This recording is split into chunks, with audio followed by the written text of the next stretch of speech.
ராகுல் காந்தி தமிழகத்தில் பிரச்சாரம் செய்யாதது குறித்து விமர்சனங்கள் எழுந்த நிலையில் தமிழகத்தில் இன்று 2 பொதுக்கூட்டங்களில் பங்கேற்றார்.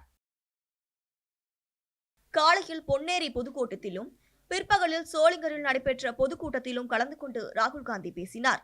அப்போது பாஜக மற்றும் மோடியை விமர்சித்து பேசிய ராகுல் திமுக தலைவர் மு.க.ஸ்டாலினை புகழ்ந்து பேசினார். தமிழக முதல்வர் மு.க.ஸ்டாலினை மோடி கட்டுப்படுத்த நினைப்பதாகவும், ஆனால் ஒருபோதும் மு.க.ஸ்டாலினை மோடியால் கட்டுப்படுத்த முடியாது என்றும் ராகுல் காந்தி தெரிவித்தார்.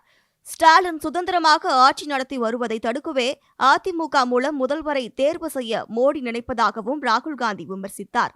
Narendra Modi is controlled by Donald Trump and Narendra Modi wants to do the same to the Chief Minister of Tamil Nadu.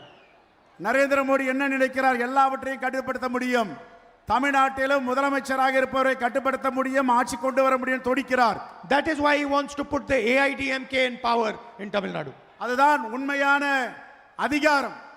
Because he knows that no matter what he does, he cannot control the current Chief Minister of Tamil Nadu, Mr. Stalin. ஆனால் நரேந்திர மோடி எல்லாவற்றையும் கட்டுப்படுத்தலாம், இன்று இருக்கிற நம்முடைய மாண்புமிகு முதலமைச்சரை கட்டுப்படுத்த முடியாது. He knows that Mr. Stalin is independent and will not be pressurized by Narendra Modi. நம்முடைய மாண்புமிகு முதலமைச்சர் மு.க. ஸ்டாலினை அவர் கட்டுப்படுத்த முடியாது, சுதந்திரமாக செயல்பட்டு அவர் ஆட்சி செய்து வருகிறார். That is why he wants to remove Mr. Stalin and place a person that he can control. அததான் எல்லோரையும் கட்டுப்படுத்துகின்ற மோடி திரு ஸ்டாலின் அவர்களை கட்டுப்படுத்த முடியவில்லை. Mr. Modi can dream whatever dream he wants. The reality is going to come visible to him the day the election results are announced.